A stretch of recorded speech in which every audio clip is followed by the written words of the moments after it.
à s'adresser à vous autres.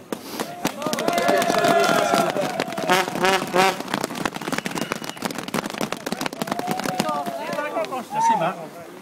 Bonjour tout le monde. Bonjour. Je suis venu l'autre jour, il faisait noir. Là, on vient à Clarté. Je suis légal. Je suis correct. Je suis à 100 pieds des barrières. Je suis correct. Ça sera pas long, mon discours. Puis Mme Marcel va prendre. Après ça, on va terminer avec Nicole. C'est sûr, dans des conflits de main, c'est dur d'avoir des appuis, vous le savez. Nous, le parti politique, l'MPD, c'est du bord des travailleurs. On est fédéralisme, on est à gauche.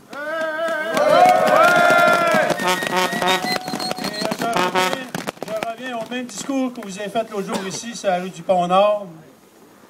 L'énergie, quelqu'un est en train, que Rio Tinto est en train de transférer à Hydro pour envoyer dans d'autres places. Cet argent-là doit revenir à la région pour créer de l'emploi.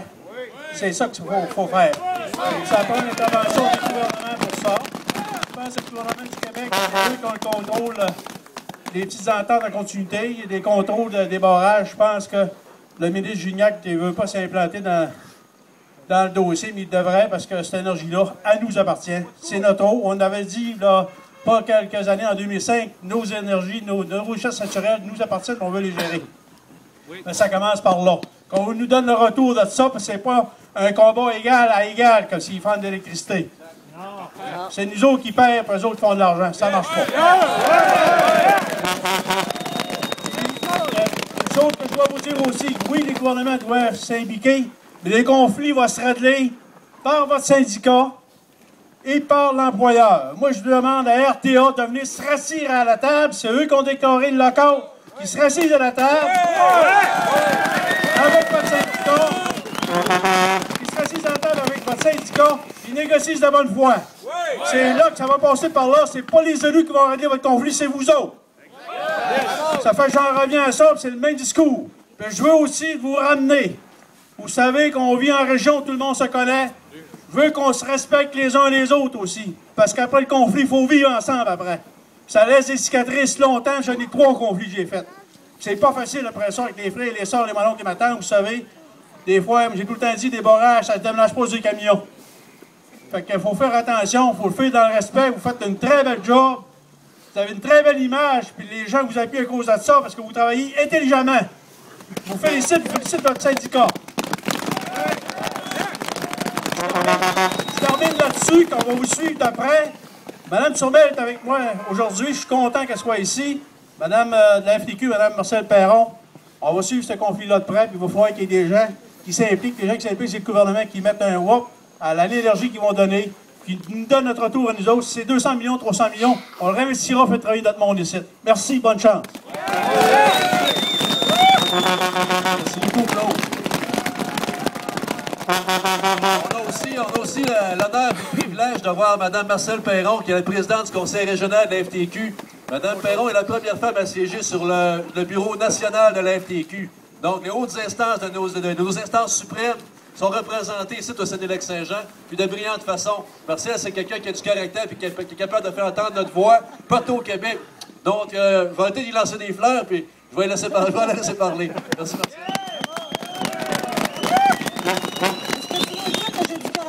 Mauvais caractère.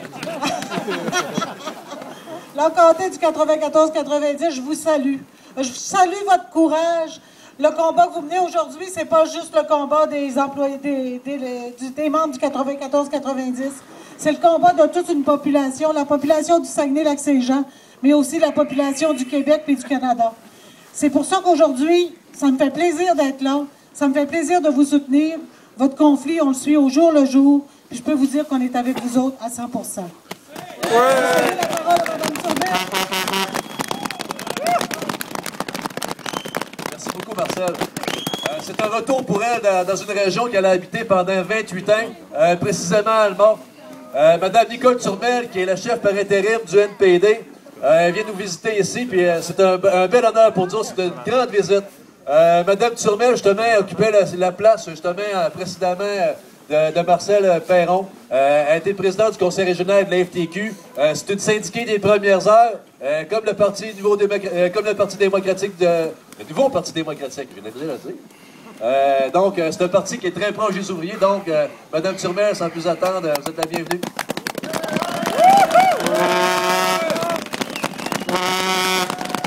Merci, Marc. C'est certain que c'est un plaisir d'être ici aujourd'hui avec vous pour vous parler du conflit. Mais je dois dire que j'aimerais bien mieux partager avec vous votre plaisir d'avoir gagné et d'être au travail, puis de le faire dans un esprit plaisant avec un pique-nique et tout.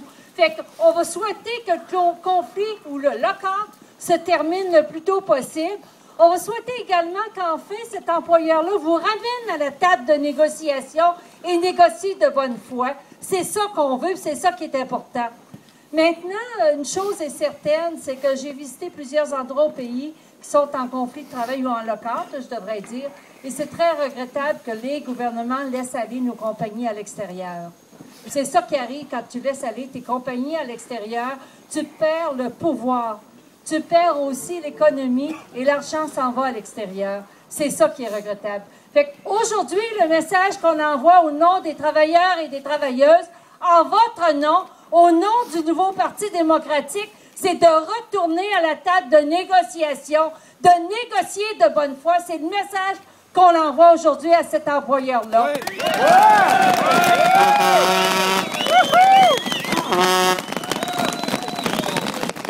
Pour faire une bataille juste, une bataille honnête au nom des travailleurs et des travailleuses, mais également au nom de la génération future. Quand on regarde les conditions d'emploi maintenant qui se détériorent, les salaires qui se détériorent et la condition de vie de l'économie de la région se détériore, bien effectivement, vous travaillez pour les jeunes, vous travaillez pour notre future génération. Et je vous en félicite de garder ce moral-là. Et comme mon confrère a dit, Claude Patry, bien, on le fait dans le respect. Fait qu'en votre nom, j'aurais pas votre parole, votre soutien à notre caucus à Ottawa, et tout le monde est derrière vous. Fait que merci et lâchez pas!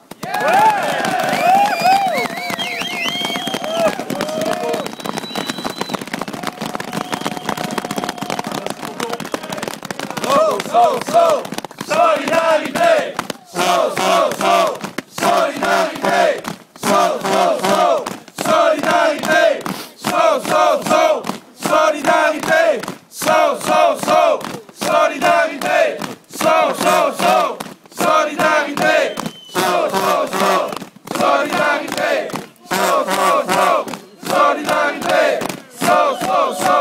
Solidarité! En terminant, je veux remercier encore une fois les représentants politiques. C'est vrai que c'est à la table de négociation que ça va se passer. Les élus ne veulent pas prendre notre place. Ils vont nous aider à ramener l'équilibre des forces, c'est-à-dire rasseoir cet employeur-là en face de nous autres. C'est pas avec le conciliateur que ça va se passer. Le deal, il va se passer avec le syndicat, avec les représentants des travailleurs. On va continuer ce combat-là le temps qu'il va falloir. On va continuer à cogner à toutes les portes, à toutes les tables qu'il va y avoir. On va les convaincre du monde. On a fait une belle démarche. J'arrive encore ce matin d'aller rencontrer les étudiants à l'université. On fait le tour des groupes communautaires. La campagne internationale, j'ai des bonnes nouvelles et des développements qui s'en viennent très bientôt. On va mettre la pression à tous les niveaux. Rio Tinto n'aura pas l'occasion de nous ignorer encore bien, bien longtemps. Ils vont venir se rasseoir, puis négocier. On veut travailler, puis on va l'avoir.